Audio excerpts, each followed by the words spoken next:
everyone.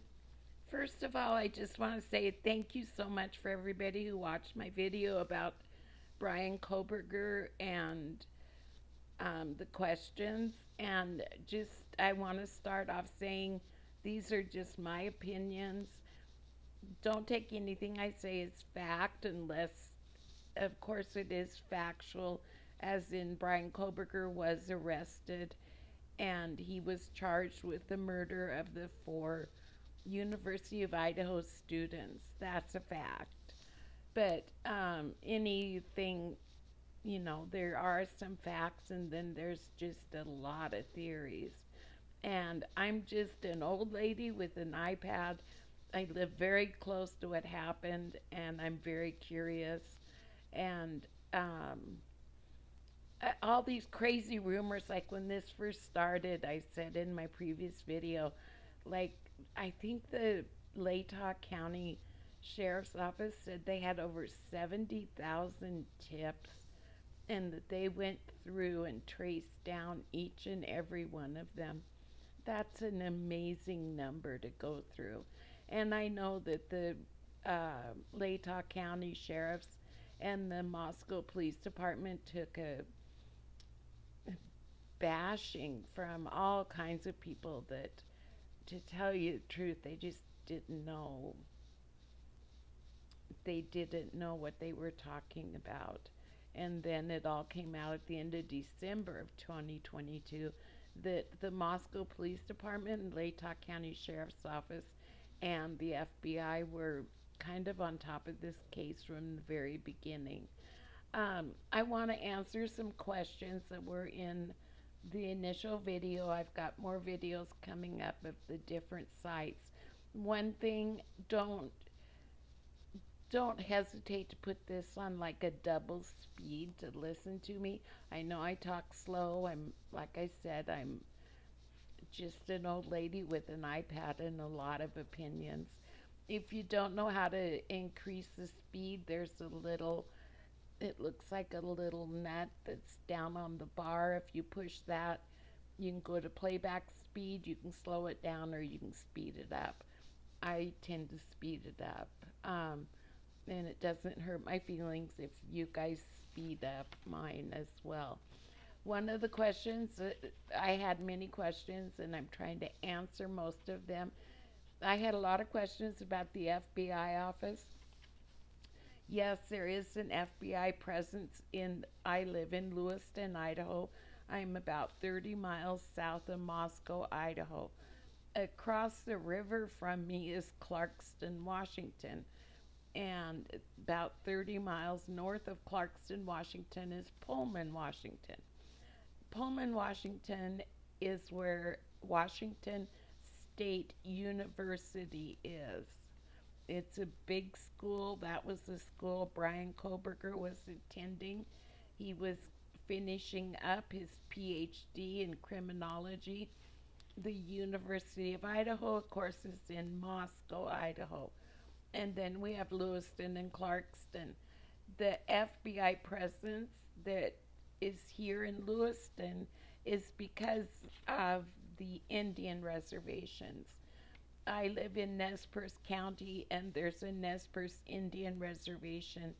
You drive for like 2 minutes out of town and you're on reservation land. So yes, there is an FBI presence.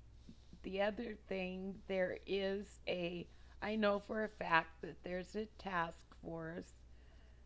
I know where they operate out of, and I don't know, I don't want to say too much about it. I think I need to get a little bit of permission before I say too much, because I do know where they operate out of, and I know there is a task force, but I don't think it has anything to do with the Kohberger case. It's another issue. But I'll see if I can get permission to tell more about that. Tommy Jude, I had a lot of people that came from his channel. I want to say thank you. He did leave me a comment about my email address. I will get that to you. I need to make a new email address with a Gmail. Um, I don't read my email because I get so much spam. I wanted to say a bad word there. So I'm trying to watch my language. I have over 6,000 emails, and so I'm going to get a Gmail address specifically for this, and I'll get that to you, Tommy, I promise. Cell provider, I was asked about my cell provider. I told you when I drove up to the Wawawi Park, I had never driven before. We'd always accessed it by boat. I'd been there many times, but like I said, always by boat. And I asked my daughter to follow me. We have she can see where I am. I can see where she is when my battery's going low. But she was able to follow me the whole way. And I have a local cell provider, and her provider is Verizon. And a lot of people were asking me about that. And the next time I drive out there, I will point out the cell towers. There's a lot of cell towers out there. Um,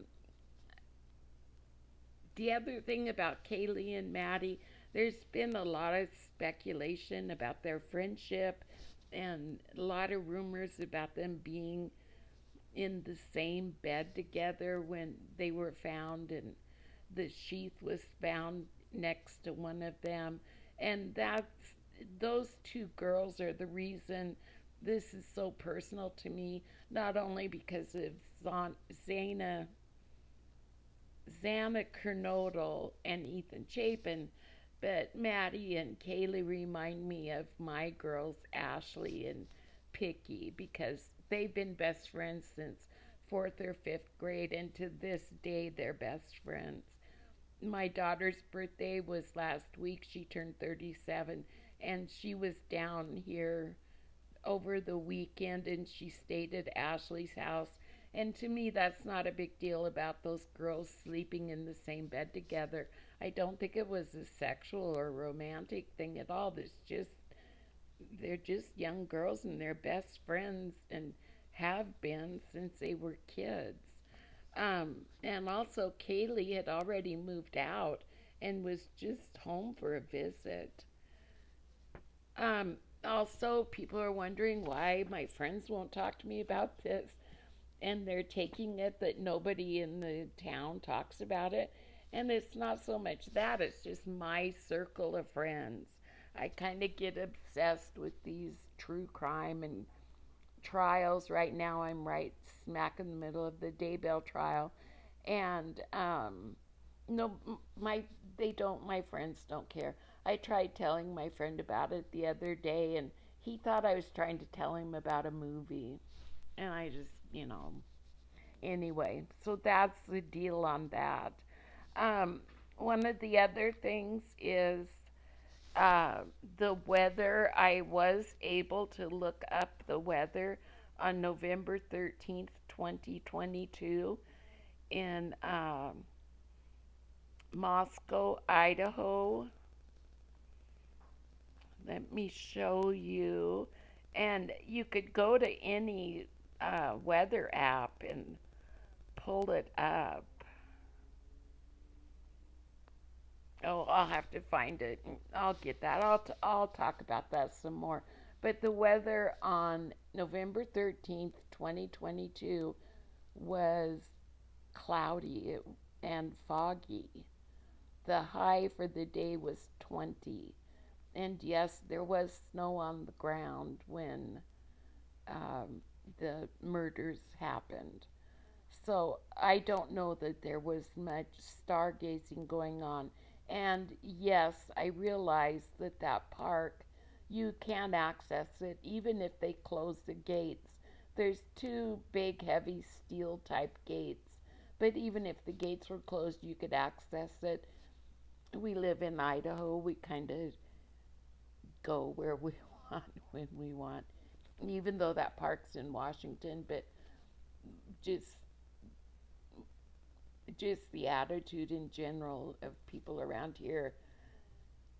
Those gates aren't going to keep somebody from going in there, but As far as stargazing, I don't think on that particular night there was a lot of stargazing. I did, however, I think I figured out why when uh, whoever did this, and I'm not saying Mr. Kohberger did it, I do give him the presumption of innocence. But when he left the house on King Road, whoever did it, they went in a weird route. They drove west and then south, and they kind of made this odd circle that then went up to Pullman. So I think I figured out why, and I'll share that with you in another video. I think it's very interesting. Kate's Coffee Shop, I do have more information about that, and I will get a video out soon. I'm actually leaving right now. Like I said, my battery's going low, so I'm gonna go. I need to fill up with gas, get my car washed, all that kind of stuff. And tomorrow I'll post a video showing the coffee shop. He was there. It was about 20 minutes. It wasn't 2 hours. I added an extra zero in there, but I will show you that and talk more to you about that when I post that video. Um, and I know that there's been a hearing about moving the trial. I really hope they don't, only because if it stays closer, I could maybe go there once in a while. It'd be really nice if they moved it to Kootenai County because my daughter lives in Kootenai County and I could stay with her. But two of the victims are from Kootenai County, and even though it's a large county, I think there might even be more population than Boise. I don't know, maybe, but I think it's pretty close to that. Um, because of those two victims being from there, I don't believe it'll go to Kootenai County. And I don't know, I think Kohberger's making a mistake by asking to move the venue because none of the victims are from Latah County. And I don't think there's this big urge to get revenge on him. Um, anyway, that's what I'm thinking about it. I really wish the gag order, all these rumors are happening because of the gag order. And then they're very limited on the hearings that they do let the cameras in on. And I wish if we had more access, there wouldn't be all these rumors and theories, and we would just know more. Anyway, I do have more coming for you. The coffee shop, the I'll go back to the park. I'll pay attention to the cell towers and the theory. I want to tell you about that route that was taken when I looked at it on the map and seeing where the park is in connection. I kind of had a light bulb moment, and I'll share that with you guys. But I'm gonna have to go before I get cut off. Anyway, guys, thank you so much. Please, I'm like everybody else. I'm begging, subscribe, like, leave a comment. Let me know what you think. I would love to get what you think about moving the trial. Do you think it's going to help or hurt? What do you think about the weather and um, the gag order? That was the other thing. I'm really curious what everybody thinks about that. Okay, I'm going to go and I will be back soon, I promise. And to Tommy Jude, thank you again. Bye.